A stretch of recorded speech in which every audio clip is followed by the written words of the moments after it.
13 अप्रैल 1919 अमृतसर का जलियांवाला बाग। हजारों लोग बैसाखी का त्योहार मनाने और एक शांतिपूर्ण सभा में शामिल होने आए थे, लेकिन कुछ ही मिनटों में यह जगह खून के मैदान में बदल गई। गोलियां चलती रहीं, लोग भागते रहे, बच्चे, महिलाएं, बूढ़े, कोई भी सुरक्षित नहीं था। जब गोलीबारी रुकी तो जमीन लाशों से भर चुकी थी, लेकिन उस खौफनाक शाम को एक छोटा बच्चा भी वहां मौजूद था। उसने अपनी आंखों से वह नरसंहार देखा।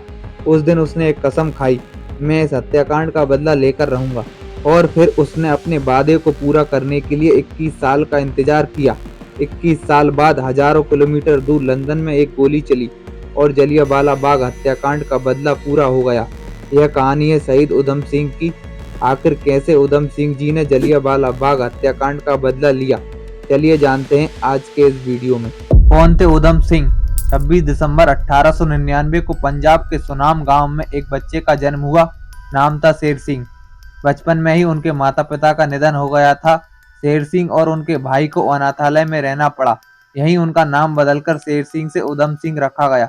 जलियांवाला बाग हत्याकांड 1919 में पूरे भारत में अंग्रेजों के खिलाफ गुस्सा बढ़ रहा था।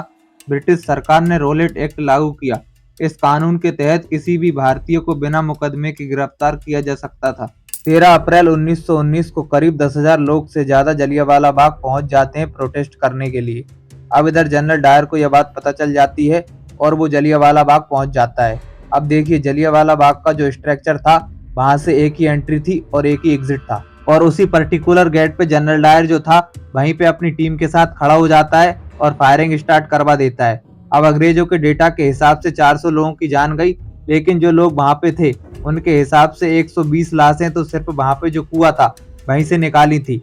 पूरे देश में, इनफैक्ट देश के बाहर भी इसके बारे में बहुत हल्ला हुआ। सरकारी आंकड़ों के अनुसार सैकड़ों लोग मारे गए, जबकि भारतीयों का मानना था कि संख्या 1000 से भी अधिक थी। उधम सिंह इस नरसंहार को अपनी आंखों से देख रहे थे और उसी समय उन्होंने बदला लेने की प्रतिज्ञा कर ली। बदले की तैयारी। उधम सिंह जी जानते थे कि जलियांवाला बाग हत्याकांड के पीछे सिर्फ जनरल डायर ही नहीं था, बल्कि उस समय पंजाब का lieutenant governor Michael O'Dwyer भी जिम्मेदार था, क्योंकि उसने ही जनरल डायर को ऑर्डर्स दिए थे। इसलिए उधम सिंह का एक ही लक्ष्य था, माइकल ओ डायर को मारना। जलियांवाला बाग हत्याकांड के बाद ब्रिटिश सरकार ने हंटर कमेटी का गठन किया। दोषी पाए जाने पर जनरल डायर को अपने पद से इस्तीफा देना पड़ा और उसे भारत में दोबारा कोई पद न देने की सजा मिली। जनरल डायर की मौत 1927 में ब्रेन हेमरेज के कारण पहले ही हो चुकी थी। इसलिए उधम सिंह का मुख्य निशाना माइकल ओ डायर बना, जो इस पूरी साजिश का मास्टरमाइंड था। बदला लेना आसान नहीं था। उधम सिंह ने अपने मिशन को पूरा करने के लिए कई साल तक योजना बनाई। वे भारत से अफ्रीका, फिर अमेरिका और यूरोप के कई देशों की यात्रा करते हुए क्रांतिकारी गतिविधियों से जुड़े। आखिरकार साल 1934 में वे लंदन पहुंचे। वहां उन्होंने अपना नाम बदलकर राम मोहम्मद सिंह आजाद रख लिया, जो भारत की धार्मिक एकता का प्रतीक था। लंदन में रहने के लिए उन्होंने कारपेंटर, मैकेनिक और साइन बोर्ड पेंटर के रूप में काम किया और सही मौके का इंतजार करने लगे। घटना के ठीक 21 साल बाद 13 मार्च 1940 को लंदन के कैक्सटन हॉल में ईस्ट इंडिया एसोसिएशन और रॉयल सेंट्रल एशियन सोसाइटी की एक बैठक चल रही थी। माइकल ओ डायर भी वहां मौजूद था। उधम सिंह एक रिवॉल्वर लेकर कैक्सटन हॉल में दाखिल हुए। उन्होंने बंदूक को छुपाने के लिए एक मोटी किताब के पन्नों को रिवॉल्वर के आकार में काट लिया था और उसमें बंदूक रख ली थी। जैसे ही बैठक खत्म हुई और ओ डायर मंच से नीचे उतरा, उधम सिंह ने अपनी किताब से रिवॉल्वर निकाली और ओ डायर पर ताबड़तोड़ गोलियां चला दी। 2 गोलियां सीधे ओ डायर को लगी और वह वहीं ढेर हो गया। जलियांवाला बाग हत्याकांड का बदला 21 साल बाद पूरा हो चुका था। दोस्तों, उधम सिंह ने माइकल ओ डायर को गोली मारी थी, जनरल डायर को नहीं। जनरल डायर वो व्यक्ति था जिसने जलियांवाला बाग में ऑर्डर्स दिए थे गोली चलाने के लिए, लेकिन जो ऊपर से जो मेन ऑर्डर्स आए थे वो माइकल ओ डायर ने जनरल डायर को दिए थे। माइकल ओ डायर को गोली मारने के बाद उधम सिंह ने वहां से भागने की कोई कोशिश नहीं की।